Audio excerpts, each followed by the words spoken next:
IVC, Dale Gatefold 33 here, back to do a recent finds video. So some records that I've picked up in the last month or two or three that I want to get filed away. Change of angle here. It's a horrible, miserable, rainy, dark day, so I've tried to kind of flip around the lighting, so you've got the opposite view to what you normally have, so you can see all the mess on my desk behind me, so apologies for that. Anyway, let's get on with it. So I've got 6 or 7 records and a CD box just to show and talk about. So reach around behind me. I showed this on my holiday finds back in August, a reissue of Can's Tagameigo. So I've now cracked it open and played it, so I had this digitally before. I must admit I hadn't investigated it in depth. I had it for several years. I do have Egi Bamyazi and Future Days, which I love, on vinyl. We've got original copies of both of those. So yeah, so what's it? So I think it's a double album, 2 discs, 1971, so it predates the other 2 that I mentioned. And yeah, first disc is, I think, classic Can, very much in the mould of Egi Bamyazi and Future Days in its kind of feel and its style, to a degree. Second disc on this is bonkers. Yeah, it's really out there for me, out there. Apart from the last track, that kind of comes back to the style of the first disc. So yeah, so this is going to take some investigating, I think. So I love the first disc. The second disc was a little bit out there for me, so I need to kind of revisit this and absorb it a bit more to maybe come to terms with it, or not, as the case may be. But yeah, great album. So I appreciate the artistic endeavour. Yeah, it was quite a jolt. So that's that one. Okay, next one, an album I didn't need. So this is Bobby Gentry, Delta Suite. So I didn't need this because, why didn't I need this? Because I've got this fantastic Bobby Gentry CD box set with all of her studio material that's got Delta Suite on it, so I didn't need it for that reason. But this had this is a remastering reissue of the album on vinyl, so obviously I needed it for that reason. It's a double, so it's got the original album and then an album of demos and outtakes, some of which are on that box set, some of which aren't. So it's a great album. I think Bobby Gentry with a lot of the Wrecking Crew on the album. It's got a couple of nice inner sleeves with some pictures, and obviously the track listing and the players and artists that appear. So really nice. So compounds. So to compound the, I didn't need this because I had the CD. I also bought the reissue CD, double CD. Why did I do that? Because as a collector, if I hadn't, I wouldn't have had this too, which has got the original mono mix. So yes, so I think I am done for Bobby Gentry as a Delta Suite, unless I happen to come across an original at a record fair or something, whenever record fairs happen again. So just move that. Don't know how this is working with a new angle. Can't see when I turn around what it looked like, but I'll maybe have to. So this is a new album. I only got it last week, but I thought I'd come on here and show it. So this is the new album by The Pretty Things. Effectively it's an album by Phil May, the lead singer of The Pretty Things, and Dick Taylor, the main guitarist in The Pretty Things, and poignant and sad. So yeah, so this has just been reissued. Sorry, not this has just been issued. It's a new album, and it was recorded and I think, you know, ready to go earlier this year. We had lockdown. During the lockdown, Phil May, the lead singer, I think was out on his bicycle, had an accident, needed to have emergency surgery on his hip, and unfortunately died during the operation. So this album was already done. So it's been issued, and all they've done is they've added a little addendum here that says Phil was really happy with this album as it was, so we haven't changed what we were putting out in terms of the packaging, the artwork, and the content. But what they have done is put a little tribute to Phil May as an insert into the record, because they wanted to keep it as he had already, if you like, signed off on. So yeah, so mixed. So what is it? Well, it's a bit of a stripped back acoustic. So it's the two of them. It's acoustic blues, but it's really good. So it's not, I think, you know, the Rolling Stones acoustic blues of a few years ago. I think it's better than that. Sorry, I'm trying to get this insert back in. And there's a few other players on it, but primarily that's what it is. I think it's really, really good, really strong album. But you know, as I say, very sad circumstances. Remind me a bit of, you know, obviously Bowie releasing his last album when he knew his days were numbered, and then obviously last year there was the Leonard Cohen of material that had been recorded just before Leonard Cohen's death that his son put out, and now we've got this kind of in a similar vein where you know, the album was ready, and then unfortunately, as I said, Phil had an accident and sadly died, and now the album's come out, but hopefully as a lasting memory of Phil May. Okay, next is this album.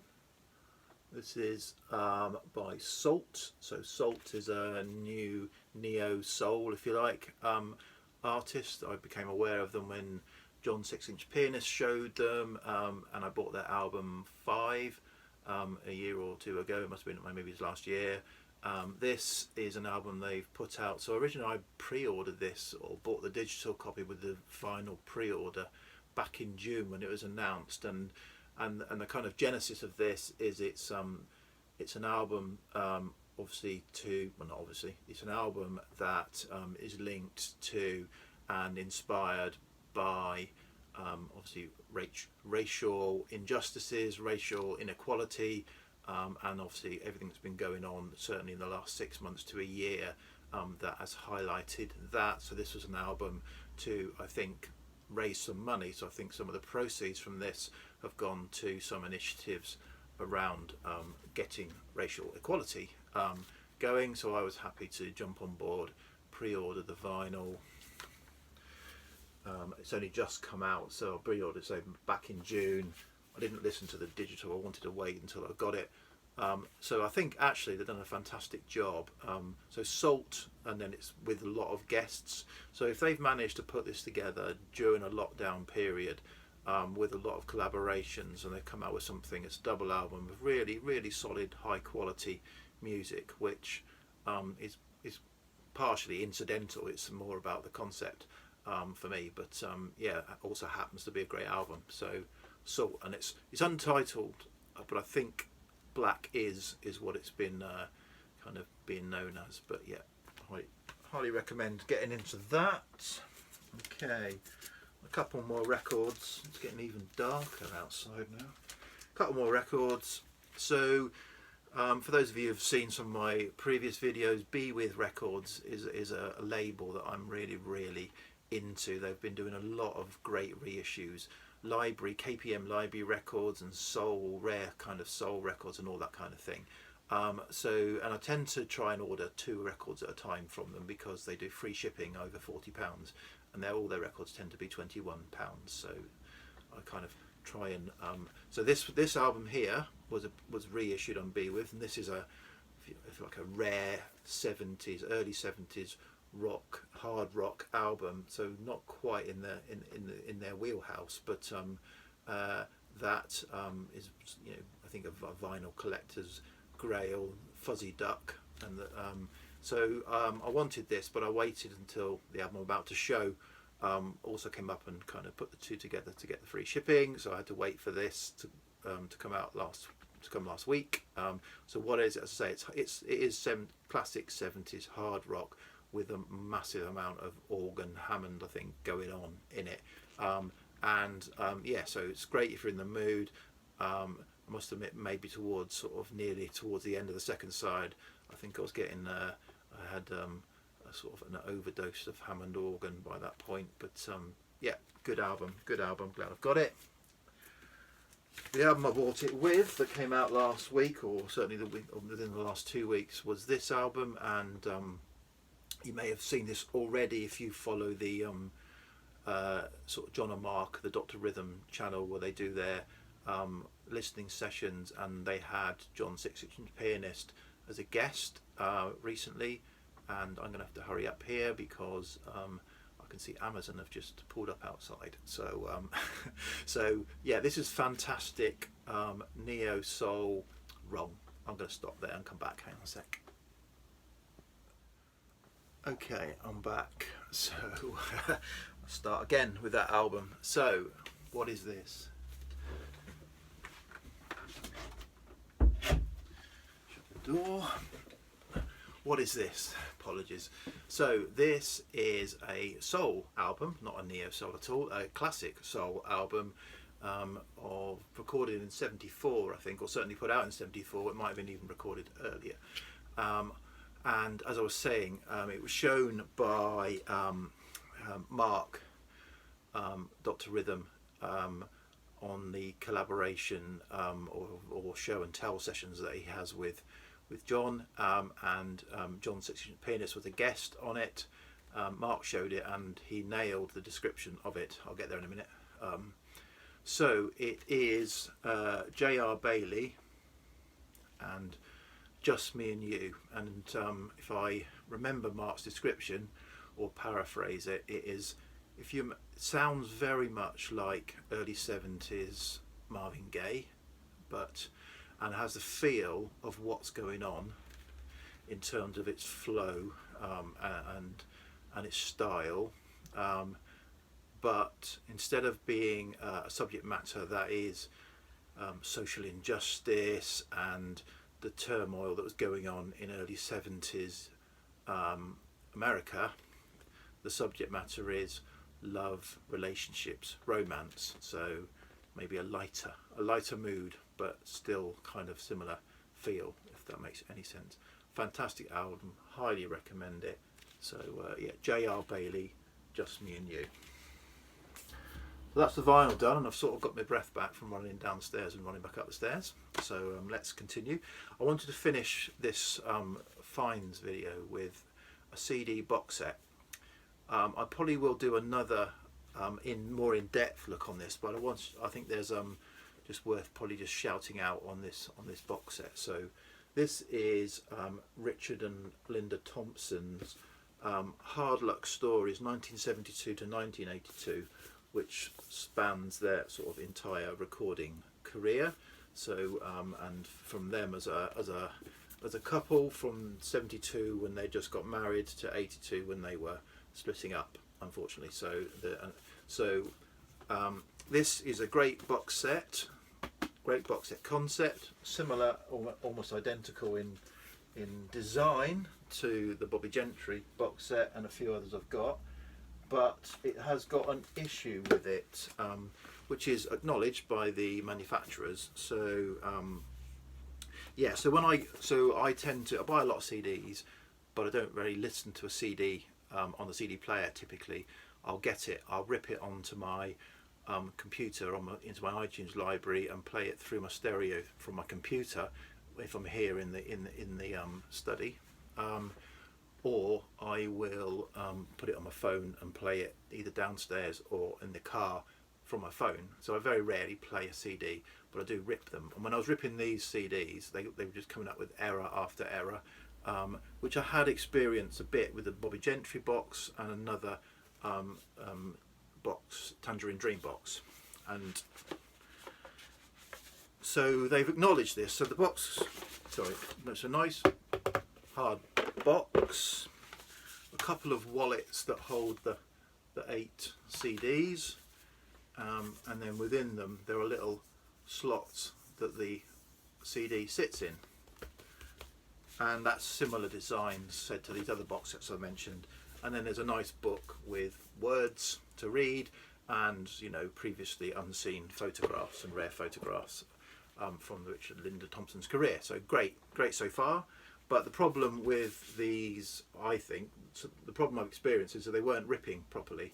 So I found out through well, Steve Hoffman's site and other sites that they were acknowledged this, and if you emailed back, if you emailed them and enclosed your proof of purchase, what they do is send you the digital version, so digital download. So they did that, and I managed to get a download of the WAV files. So great, because that suits me, because I only wanted to rip it anyway.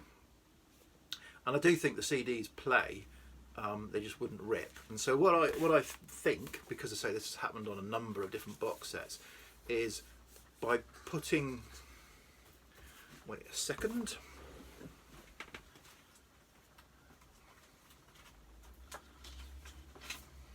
right, by putting a CD in here, and obviously the other CDs will be here, and then storing it, somehow that causes the CD to bend or warp a bit, is my theory. And I've experienced troubles with all CD box sets I've got that have got this type of design. So now what I've done is I've taken all the CDs out of all of these box sets, put them into little sleeves, plastic sleeves, and I'm going to have to store them somewhere separately. Okay, no big hassle. So I did write to UMC, who released this, and say, are you sure there isn't a problem with your design? But they came back and said no. But then they probably would say that because they don't want to perhaps acknowledge a massive failing. But we'll see how future box sets get designed. So yeah, so I'll say I'll probably come back with a more detailed, in-depth review, because why did I buy this box? Because actually I've probably got nearly all these albums on vinyl and nearly all these albums on CD already. It's probably for the unreleased tracks, the demos, and a lot of unreleased tracks that are on here. And you know, it's a nice box, and you know, I just like wasting my money. So yeah, but I'll come back maybe with a bit more in-depth review of the music, because I'm only starting to absorb it. It's going to take a while. Okay, that went on for a bit longer. So yeah, cheers VC, and I'll try and stitch these videos together now, catch my breath, and maybe come back with another one. Cheers, bye.